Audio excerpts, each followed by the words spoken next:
Vamos ahora sí a ir dando inicio al tema del día de hoy, la observación de sí mismos. Como ustedes pueden apreciar aquí, el objetivo de esta conferencia va a ser que nosotros conozcamos qué es la autoobservación. Vamos a aprender a distinguirlo también de muchas cosas o muchos procesos que nosotros podemos, confundir con lo que es la autoobservación. Vamos a aprender cómo ese sentido se puede ir desarrollando, porque ese sentido, esa capacidad que nos permite observarnos a nosotros mismos, descubrirnos a nosotros mismos, está atrofiada en la humanidad casi que en general, porque es un sentido que nunca lo utilizamos. Estamos acostumbrados todo el tiempo a mirar hacia afuera. Nunca nos hemos observado seriamente a nosotros mismos. Entonces es una capacidad que de a poquito se va desarrollando. Al principio ustedes van a empezar a buscar, a mirar en su interior y van a poder reconocer una que otra forma de ser. Incluso muchas veces uno sale en defensa de sí mismo y dice, no, pero ese defecto yo no lo tengo.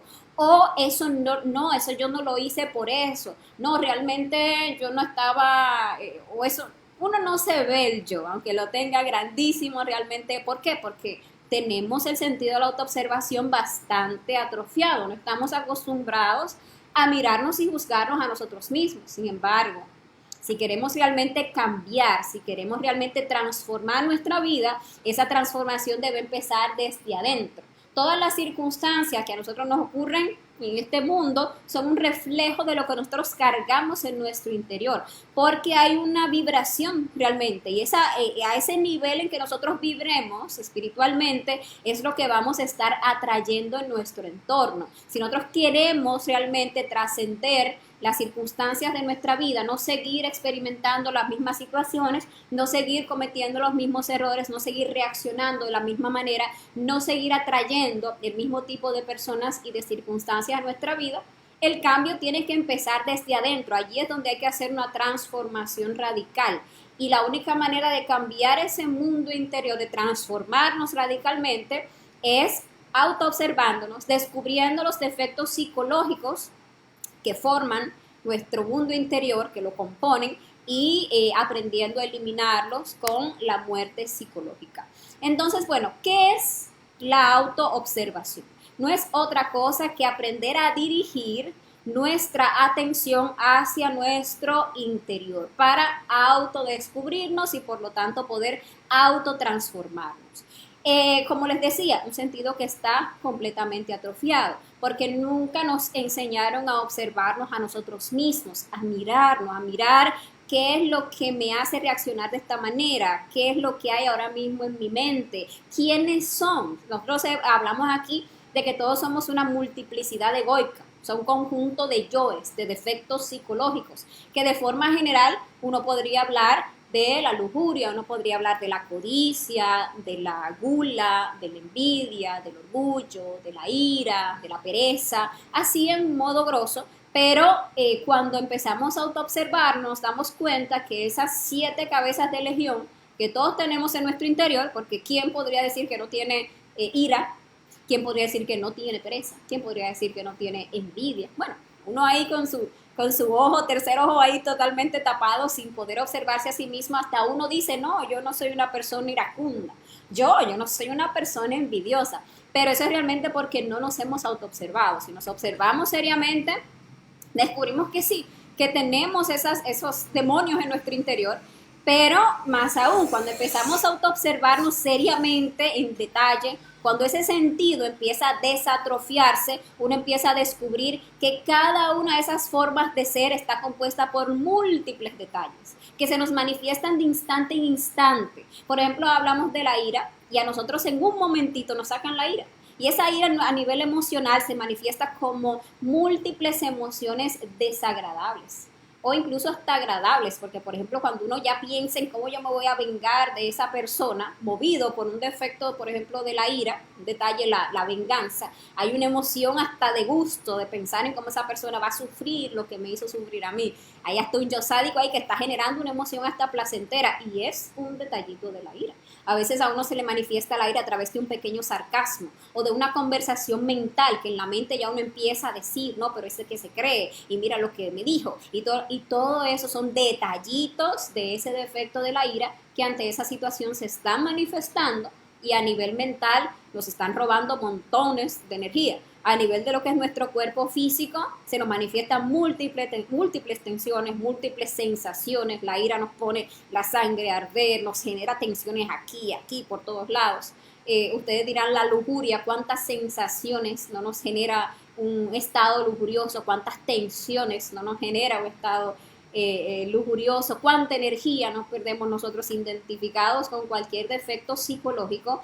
Y el trabajo del despertar nuestra conciencia está implícito ahí, en que nosotros podamos observar todos esos minúsculos defectos psicológicos que de instante en instante se están manifestando para que los estemos eliminando y rescatando la conciencia que ellos tienen atrapada. Todos queremos despertar conciencia, pero la conciencia se despierta es ahí en el trabajo interior, es en la eliminación de esos defectos psicológicos. ¿Y cómo podríamos nosotros eliminar esos yoes que tienen atrapada nuestra conciencia, que nos tienen en este estado de ignorancia, de sueño psicológico, si no los podemos observar?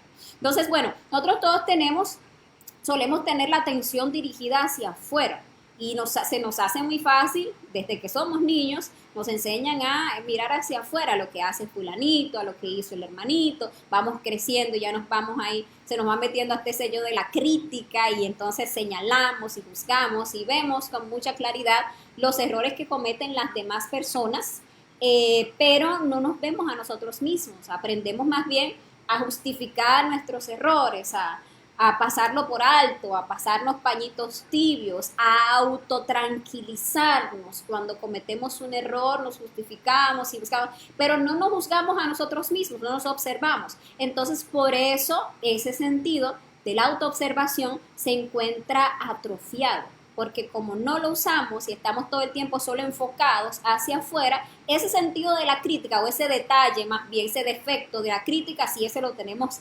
grande, gordo y desarrollado. Juzgar a los otros, señalar, eso sí nos queda facilito, pero juzgarnos a nosotros mismos, que es el verdadero trabajo que tenemos que hacer, entonces ahí nos queda duro. Y nosotros debemos saber que nosotros en este mundo no vamos ni podemos cambiar a nadie, que a la única persona que a nosotros nos corresponde cambiar y a la única que realmente podemos cambiar es a nosotros mismos. Y algo también muy interesante es descubrir que cuando uno cambia, el mundo cambia, porque mientras más defectos psicológicos tenemos, más distorsionada es nuestra visión del mundo. Y entonces cuando vamos liberando esa conciencia, pues ya empezamos a ver todo de una forma un poquito más objetiva. Y así vamos nosotros también actuando cada vez ante las distintas circunstancias, pues de una forma cada vez más consciente. Ahora, les decía que es importante distinguir lo que es el observar de otros procesos, como por ejemplo el conocer, como por ejemplo el pensar, para que podamos llegar a comprender realmente lo que es la autoobservación. Nosotros, por ejemplo, muchas veces creemos que ya sabemos algo, que porque conocemos algo, eso es que lo hemos observado. Y no es así, realmente conocer y observar son cosas completamente diferentes. Nosotros conocemos muchísimas cosas, así hasta de oídos, hasta de teorías, o porque alguna vez echamos ahí un vistazo muy a la ligera a eso y ya nosotros decimos que los conocemos. Por ejemplo, hasta personas, entonces decimos, no, esa persona yo la conozco y esa persona es esto, aquello y que lo otro por conceptos muchas veces, o por lo que nos han contado de esa persona. Otras personas nos cuentan, mira, aquel tienes que tenerte cuidado porque ese se dice que es esto, que es aquello, que es lo otro. Y ya nosotros nos hacemos un concepto de esa persona y creemos que lo conocemos. Sin embargo, nosotros nunca hemos observado realmente a esa persona. Nunca le hemos prestado realmente atención, nunca hemos visto ni nos hemos percatado de quién es realmente esa persona en los hechos, más allá de lo que se pueda decir o de lo que esa persona pueda realmente hablar. Entonces ahí podemos ver que una cosa es uno conocer con la mente y observar. Y eso aplica con cualquier cosa. Uno a veces cree que conoce hasta un lugar. Ah, sí, yo tal lugar lo conozco. Hasta en su misma casa uno puede ver eso. Hay lugares en su casa que uno jura que uno lo conoce, pero si a uno le preguntaran o le pidieran que detallara ese lugar muy así detalladamente, uno va a tratar de como recordar ese lugar en muchísimas cosas que uno no las puede enfocar, porque uno realmente ese lugar nunca lo ha observado verdaderamente. Ah, no, que la plaza en mi país, de tal lugar, sí, sí, yo lo conozco, pero realmente yo no sería capaz siquiera de detallar ese lugar porque nunca lo he observado realmente. Y eso pasa con uno mismo. Uno de sí mismo tiene montones de conceptos. Uno dice, no, yo soy una buena persona, yo soy una persona muy amable. A veces uno dice, no, yo sí, soy una persona muy orgullosa.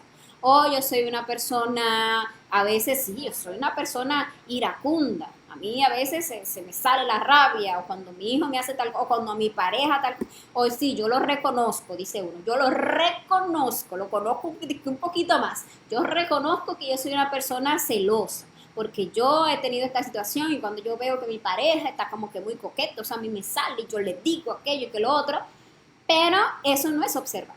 Que yo reconozca que yo soy una persona celosa no significa que yo haya nunca realmente observado el yo celoso. Ya autoobservarme y descubrir el yo implica un acto pasivo, un acto activo. Requiere de mí un esfuerzo. Yo tengo que estar conscientemente dirigiendo la atención a mi mundo interior para observar cómo se maneja ese defecto, para ver cuáles son los gatillos internos que activan ese defecto en mi interior, para ver que tiene sus bases, por ejemplo, en algunos miedos, para ver que ese yo me maneja a nivel emocional de tal manera, me hace sentir esto, me hace sentir aquello, para ver que ese yo está basándose en muchísimas justificaciones que cuando él se activa en la mente empiezan a salir, porque él me tiene que respetar, porque qué se va a creer, porque y todo eso que me dice la mente es parte del yo. Uno nunca ha observado cómo el yo lo lleva a uno a actuar, a reaccionar siempre de una forma mecánica, siempre de una forma desequilibrada. Entonces, realmente yo conocer que soy celosa es algo muy pasivo, porque realmente no requiere ningún esfuerzo, simplemente yo así yo reconozco que yo tengo tal o cual defecto. Ahora, observar ese defecto, ya eso requiere un esfuerzo, requiere una actitud activa para yo descubrir la manifestación de ese defecto. Y ahí están las diferencias. Por eso este trabajo interior, pues realmente requiere que nosotros venzamos hasta esa pereza mental, hasta esa pereza que no nos permite realmente dedicarnos a trabajar sobre nosotros mismos porque es más fácil, sí, sí, sí, yo sé que tal o cual cosa, sí, no, sí, de todo eso que tú me estás hablando yo sé o yo reconozco tal o cual cosa, pero eso no es suficiente porque eso realmente no nos va a llevar a generar un cambio. Yo no puedo matar o la Madre Divina más bien no puede matar, no puede eliminar de mi interior un defecto que yo no lo haya comprendido. Porque aquello que uno no comprende, que uno ni siquiera acepta en su interior, es algo a lo que uno internamente está muy apegado. Si a uno realmente le sacaran un defecto psicológico de esos y se lo eliminaran, eso a uno le dolería demasiado. Uno quedaría como un vacío, porque ahí en ese defecto realmente todavía había mucho apego y no había ninguna comprensión ni ninguna sabiduría. Pero ya cuando uno empieza a autoobservarse, a descubrir el yo, entonces uno ve que el yo a uno lo daña constantemente, que le drena toda su energía, uno ve cómo se le manifiesta, que lo vuelve a uno un títere de sus deseos, que lo lleva a uno a cometer errores, etcétera, etcétera, y ahí ya uno, madre mía, mátame este yo, porque ahí uno ya lo está auto-observando.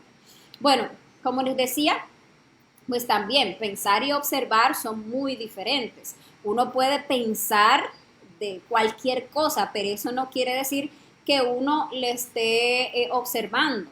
Uno puede hasta de sí mismo pensar, oye, uno puede darse el lujo de pensar de uno lo que uno quiera. Uno puede pensar que uno es muy bien intencionado, uno puede pensar de uno, yo soy una persona muy responsable, yo soy una madre muy tal, yo soy una esposa muy aquello, yo soy una trabajadora muy responsable, atenta, lo que sea. Uno puede pensar de sí mismo montones de cosas, Pero eso no implica tampoco que uno realmente se haya observado a sí mismo. Son simplemente conceptos mentales, son teorías que uno tiene de sí mismos. A la hora de la verdad, a la hora de que uno se enfrenta ante las diferentes circunstancias, uno empieza a descubrir, si se autoobserva, qué hay detrás de las diferentes actitudes que uno tiene. Por ejemplo, yo puedo decir, ay, que yo soy una persona muy amorosa. Ay, no, que yo amo muchísimo a mi pareja.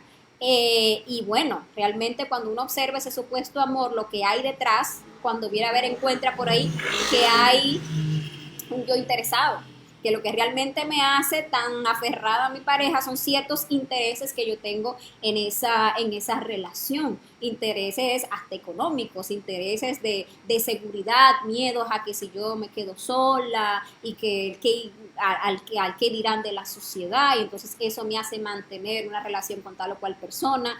Son cosas que uno descubre de sí mismo solamente cuando se autoobserva. Y cuando uno realmente logra observar eso en su interior y logra eliminarlo, es que entonces uno puede realmente llegar a rescatar una virtud como lo que es el amor. Lo mismo que estamos hablando, por ejemplo, con la responsabilidad. Cuando uno se observa a sí mismo, ese yo responsable, uno puede descubrir que detrás de ese yo responsable lo que lo mueve realmente son muchos miedos, o que lo que lo mueve es realmente la codicia, o que lo mueve es el orgullo, el que dirán las demás personas. Entonces, por eso este trabajo es para los pocos y es para aquellos que realmente son unos guerreros, que quieren enfrentarse a sí mismos, porque es muy fácil uno pensar, es muy fácil uno tener conceptos, es muy fácil uno creerse muy virtuoso, pero eso no son virtudes reales, son solamente conceptos. A la hora de la verdad, a la hora en que esa virtud es puesta a prueba con la tentación, es donde sale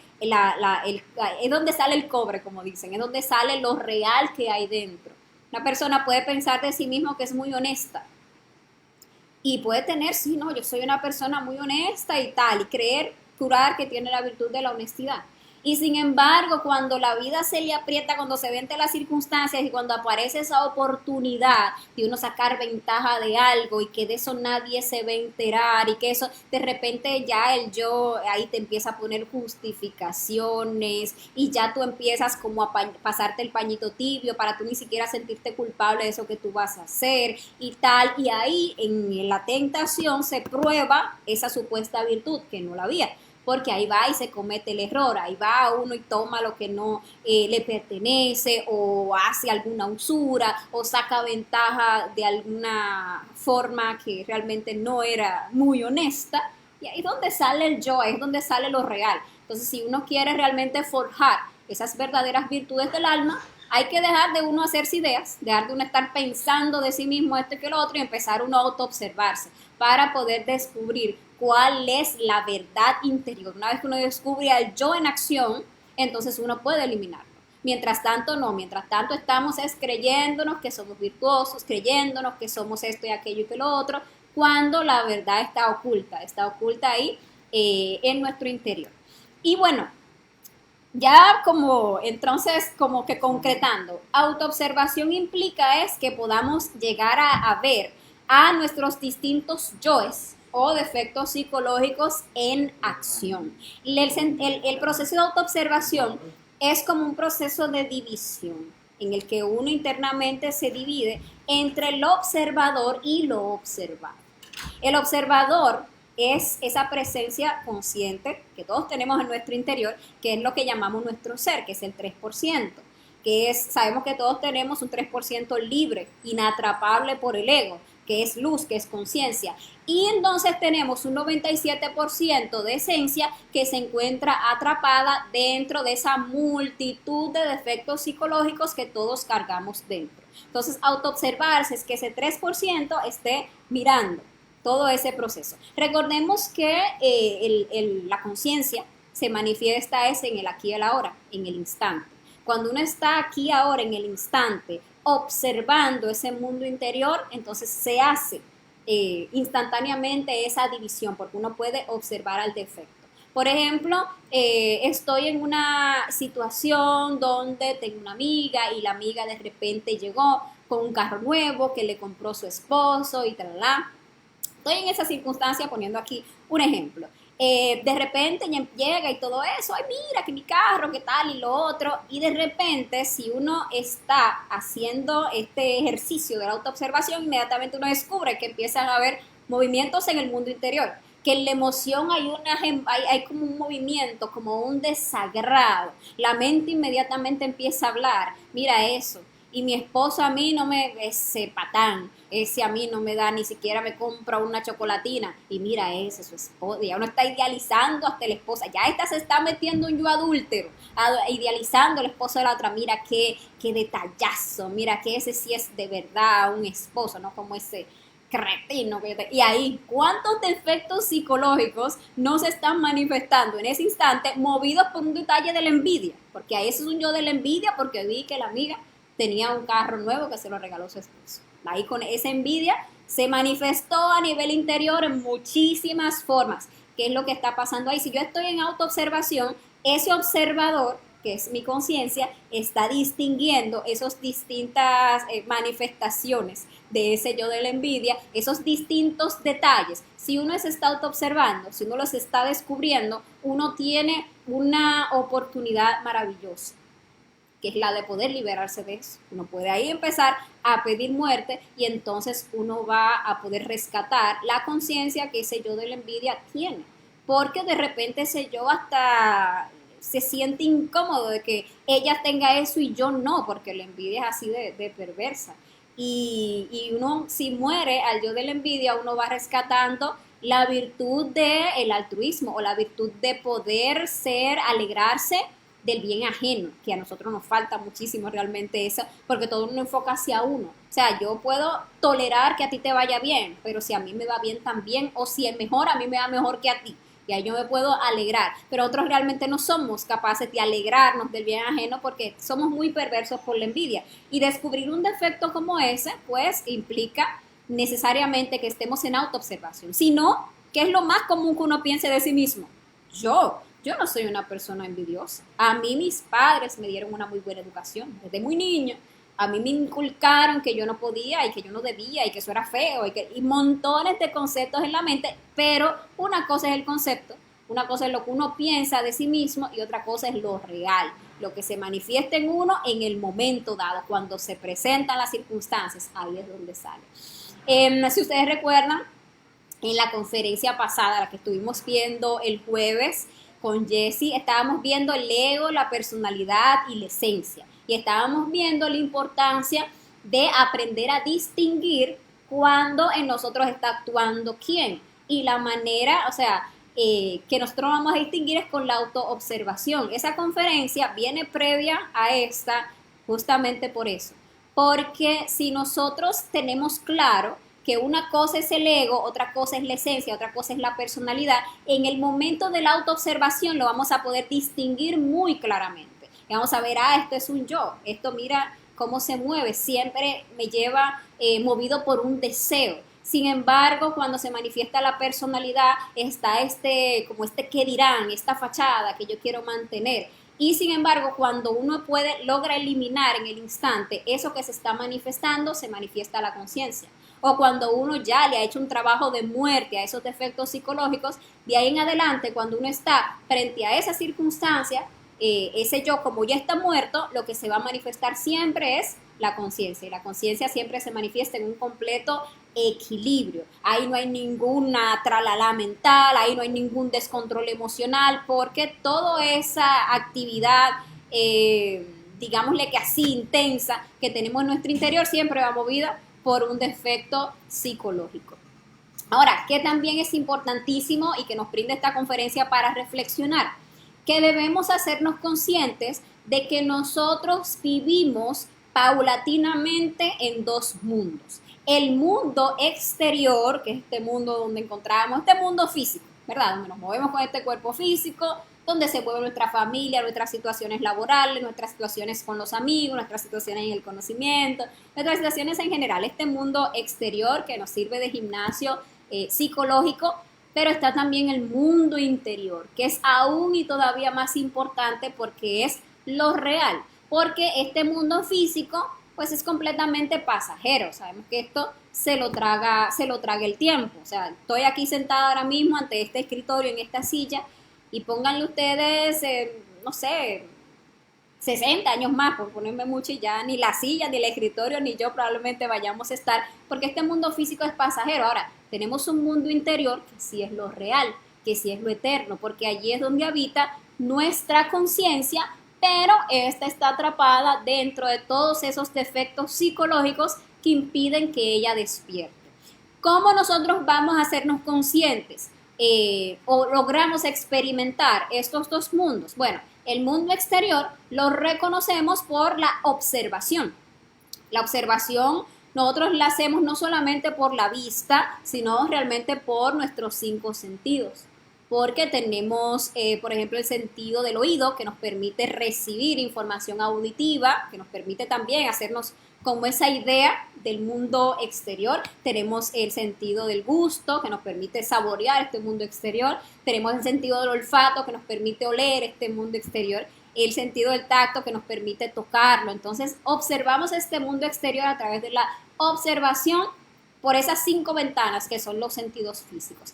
Pero para observar ese mundo interno, tenemos un solo sentido, que es ese tercer ojo del que les hablaba, que es ese sentido de la autoobservación, que es esa clarividencia enviada hacia nuestro mundo interior para poder conocernos a nosotros mismos, para poder conocer la raíz de nuestras formas negativas de ser, para ver por qué nosotros nos comportamos como nos comportamos, pensamos como pensamos, reaccionamos como reaccionamos. Ahí están realmente las respuestas.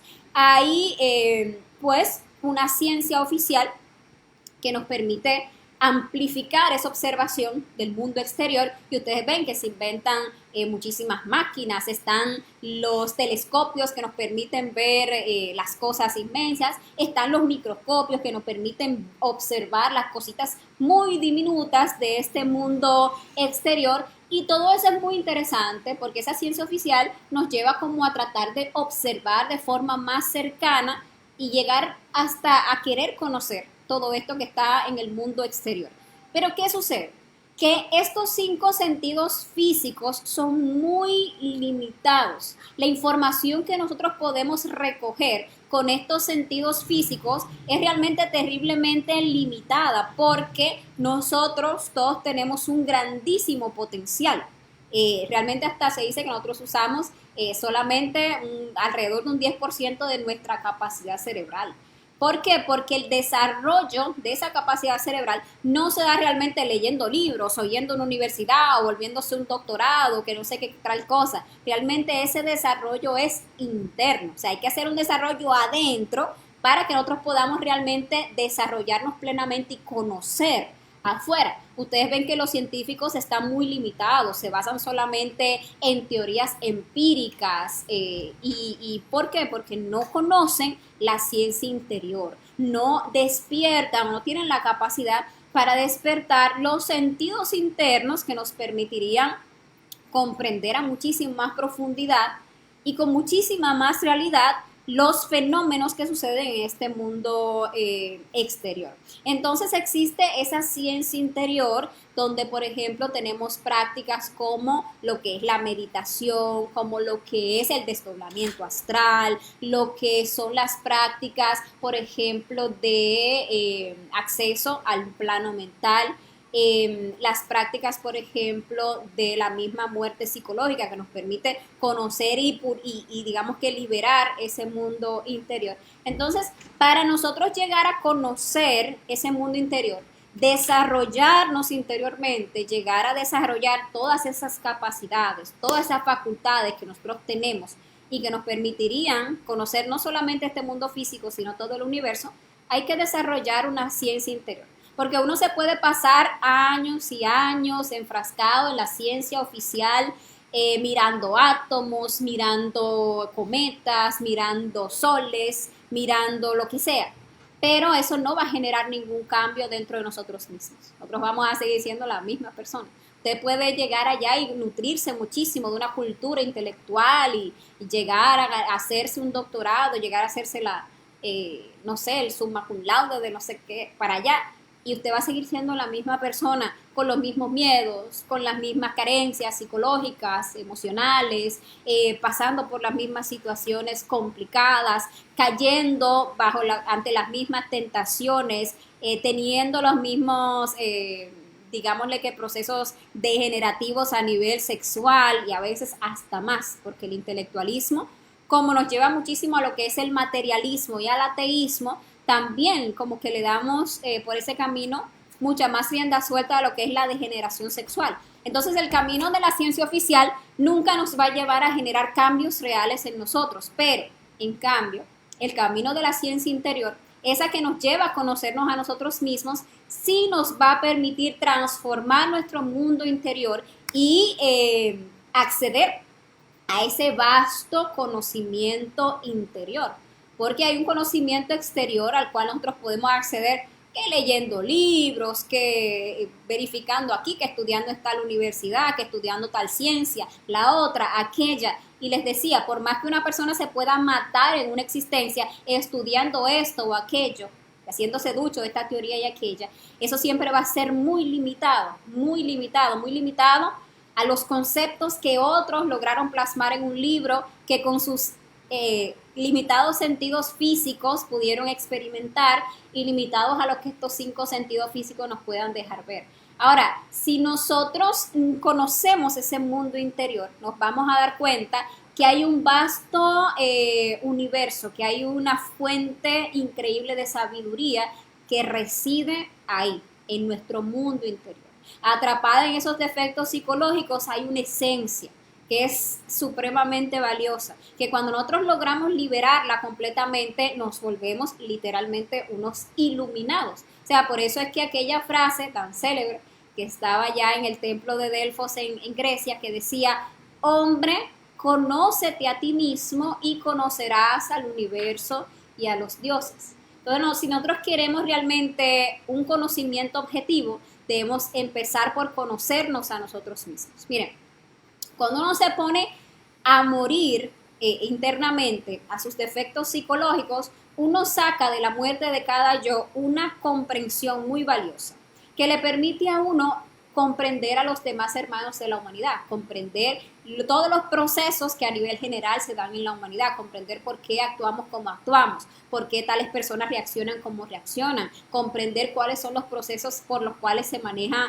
las diferentes leyes, la ley del karma, la ley de la recurrencia que hemos estudiado, cómo por la misma ley de la recurrencia las personas tienen que vivir tales o cuales cosas, y vamos comprendiendo muchísimas cosas cuando vamos eliminando nuestros defectos psicológicos. También al nosotros ir muriendo y creando nuestros cuerpos existenciales, con cada iniciación, o sea, con cada cuerpo que nosotros logremos llenar de energía y que logremos despertar completamente su conciencia, a nosotros se nos abre un universo de sabiduría. O sea, internamente de verdad nos van a ir entregando conocimientos ocultos sobre todas las ciencias del universo, conocimientos sobre la matemática, sobre la física, pero no la matemática y la física cuadriculada de este mundo exterior, sino la verdadera matemática, la verdadera física, la verdadera biología, la verdadera medicina, el verdadero arte, todo eso que son ciencias universales,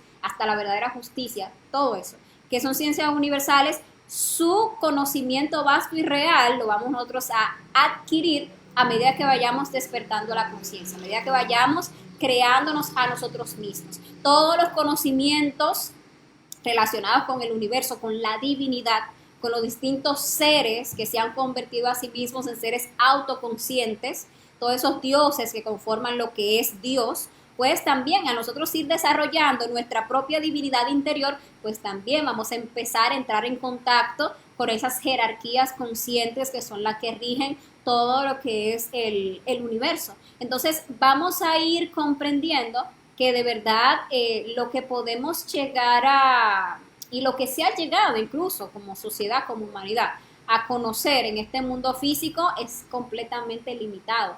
Cuando una persona ya puede moverse a través de lo que es la cuarta dimensión, cuando una persona ya puede moverse a nivel astral, a nivel, la velocidad del pensamiento, que es muchísimo más rápido que la velocidad de la luz, y ver la raíz de todos los fenómenos, cuando una persona logra acceder al plano mental, o cuando una persona también logra acceder a esa sexta y séptima dimensión, donde están las causas de todas las cosas, donde se experimenta lo real, la gran realidad, que empezamos a comprender que todo lo que vemos como fenómenos en este mundo físico no son más que una proyección de algo real que existe permanente y realmente en esas dimensiones superiores, que ha venido desdoblándose hasta llegar aquí a la materia, a lo, digámosle que a lo irreal porque es pasajero, pero en los mundos superiores podemos conocer las causas de todo lo que es sin esa, sin desvirtuarse, porque cuando baja a estas dimensiones tan bajas que están pues movidas por lo que es el ego, pues todo eso que arriba es real, aquí se desvirtúa, aquí se convierte en una simple proyección. Y todas esas sabidurías que para uno así con el mero entendimiento les pueden parecer o muy fascinantes o como cualquier cosa, como eso es un invento, pues se perciben y se convierten y se logran comprender como la verdadera realidad cuando uno accede a ese conocimiento interior. Y vemos que pues la base para llegar a ese conocimiento interior al que todos tenemos derecho a llegar inicia con lo que es la autoobservación, con aprender a observarnos a nosotros mismos, observar nuestros defectos psicológicos, desenfrascar, desembotellar nuestra esencia atrapada en cada uno de esos yoes. Ahí es donde pues inicia el trabajo. Nosotros cuando empezamos aquí en el conocimiento, que nos animamos a observarnos a nosotros mismos, que queremos morir en sí mismos, nosotros vemos que hacemos el esfuercito de autoobservarnos y por ahí alcanzamos a ver un yo, otro detallito. Bueno, sí, ahí vi este y ahí logré ver este, aquel y el otro detallito, y eso es porque ese sentido se encuentra atrofiado. Y la verdad, a veces hasta caemos en autoengaño, porque empezamos a ver unos cuantos yoes ahí, empezamos a pedir muerte, como tenemos ese sentido atrofiado y también un amor propio desbordante, porque uno se ama a sí mismo, pero es su propio ego muchísimo, uno quiere creer de sí mismo siempre lo mejor, pues tendemos a creer que no, que yo estoy muy bien y empezamos a sentirnos buenos, empezamos a sentirnos santos, empezamos a sentirnos elevados, empezamos a ver como que toda la humanidad está condenada, pero yo no, porque yo ya estoy muriendo, ya yo estoy muy... Y cada vez veo menos defectos porque ya yo casi autorrealizado está uno cuando apenas empezó a autoobservarse. Pero si la persona es seria, si uno es serio y persevera en la autoobservación, comprendiendo que es que ese sentido está atrofiado, que un verdadero avance, un real avance se verifica cuando uno por el contrario, todos los días está viendo es más yoes. Uno está descubriendo más defectos psicológicos. Cuando antes, en una circunstancia, uno alcanzaba a ver apenas una emoción, un pensamiento, una reacción, cuando uno persevera en ese sentido de la autoobservación, uno empieza a ver más cosas y uno hasta empieza a verse a uno mismo como un perverso. Uno hasta empieza a sentir, no, pero yo creo que yo con este trabajo, yo lo que me estoy volviendo es más mala, porque ahora yo me descubro pensando unas cosas que, Dios mío, es terrible. Y me descubro hasta deseándole la muerte a tal o cual persona. Y no, yo no era así. Mentiras. Siempre fuimos así. Lo que pasa es que no teníamos la capacidad de observarlos. Esos pensamientos pasaban por ahí sin ningún filtro, sin ningún colador. De repente sentíamos un mal sentimiento o hasta expresábamos, ay, pero si yo lo agarro, yo lo mato, porque es que es... Pero no, como que no era nada. Pero de repente, cuando uno está perseverando en la autoobservación, uno descubre que realmente hay mucha oscuridad en el interior de uno. Y esas tinieblas interiores son las que tienen atrapada la luz. Así como ustedes ven a este que abre aquí esta puerta y encuentra ahí basura, inmundicia, hasta lagartos dentro de esa casa. Asimismo, nuestro interior es como nuestra casa. Y nosotros hasta vamos al astral y vemos que esta casa está toda regada, sucio, aquello, hasta cagada en el piso de todo. y esa es nuestra realidad interior. Estamos muy contaminados, tenemos muchos defectos psicológicos y solamente perseverando, queriendo liberarnos, queriendo realmente conocernos a nosotros mismos, autoobservándonos y juzgándonos a nosotros mismos despiadadamente, es como vamos a ir identificando todos esos múltiples defectos psicológicos donde está atrapada nuestra conciencia y vamos a estar ahí, madre mía, elimíname este defecto, apelando a esa maravillosa fuerza que es la Madre Divina particular. Madre mía, elimíname madre mía, elimíname este deseo, madre mía, elimíname esta sensación, esta tensión, esta charla mental que se me acaba de instalar por este defecto. Madre mía, elimíname esta emoción. Ahí es que nosotros vamos realmente a ir avanzando en nuestro trabajo interior y que el sentido de la autoobservación se irá desarrollando. Cada día vamos a poder tener la capacidad de ver más, de ver más. Y ver más es una bendición. A veces también le tenemos un poquito de miedo a eso. No es que son demasiadas cosas, decimos a veces. Ay, es que es demasiado, yo como que me agobio, porque tantos yoes, y entonces ahora tienes que estar uno ahí muerto y muerto y muerto y muerto, y quisiera uno como que le arrancaran el ego para uno no tener que trabajar, y esa es la pereza, que queremos como que todos nos lo regalen. Nos hemos pasado existencias y existencias creando esa cantidad de defectos psicológicos que tenemos en nuestro interior, alimentándolos, dándoles gusto, y ahora que tenemos el trabajo, ahora que ya tenemos el conocimiento, ahora que ya tenemos con nuestras manos la oportunidad de sacar la sabiduría atrapada en todos esos defectos para llegar a iluminar ese mundo interior, entonces ahora nos da pereza. Ay, qué fastidio tener que estar autoobservándose. Es que tantos defectos, Dios mío, ahora tengo que llevar a meditación y ahora en el astral me dijeron que tenga. No, es que más bien es morir a esa mala voluntad, a esa pereza y empezar a coger el sabor trabajo, el gustito que es estar todos los días y a cada instante liberando conciencia. Cuando uno empieza a experimentar lo que es la manifestación de la conciencia, que se empieza a manifestar de a poquitos, ahí en detallitos, eso le da a uno muchísimo ánimo, porque uno puede experimentar que en eso que uno trabajó fuertemente y que antes cuando uno se veía en tales circunstancias, uno reaccionaba de tal o cual manera, pero como uno trabajó fuertemente en ese defecto hasta eliminarlo, en esa circunstancia ya no hay reacción. Y no es que uno se está reprimiendo, no es que uno se está haciendo, no es que uno se está, digámosle que mordiendo la lengua por no contestar o lo que sea, es que ya no hay nada. Es que no hay nadie ya que reaccione de forma negativa, ya no hay emociones negativas, ya no hay tensiones, ya no hay ningún impulso, no, es que ya está muerto ese yo. Y cuando el yo está muerto, en esa circunstancia, lo único que se puede manifestar es la conciencia en pleno equilibrio y con completa sabiduría. Cuando uno ya va logrando experimentar, coger el saborcito a esas experiencias, es muy bonito. Le da a uno mucha fuerza, mucho ánimo de seguir adelante y quiere uno liberarse completamente. Pero para experimentar eso tenemos que empezar. Tenemos que empezar a morir y eso pues con la autoobservación. Y bueno, señores, esta ha sido la conferencia del día de hoy. Espero ahí que, bueno, que más o menos haya quedado claro lo que es la autoobservación, aunque como les dije al inicio, aquí estamos viendo la teoría. Pero llegar a descubrir lo que es la autoobservación y cómo se va desatrofiando es con la práctica.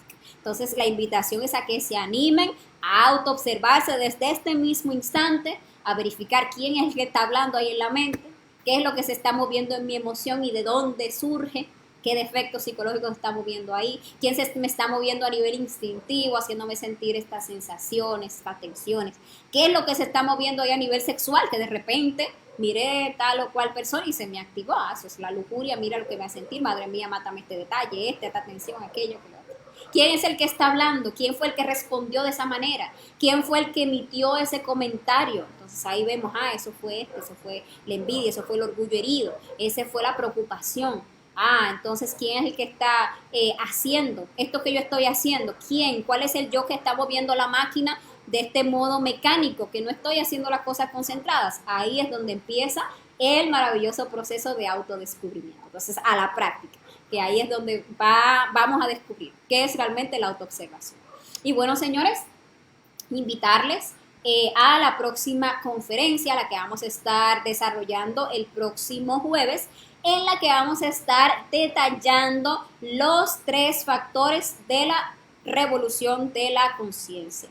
el nacimiento espiritual, la muerte psicológica y el sacrificio por la humanidad. Los únicos 3 trabajos que nos van a llevar al despertar de la conciencia. Hay muchos conceptos por ahí que se tienen en torno a estos 3 factores.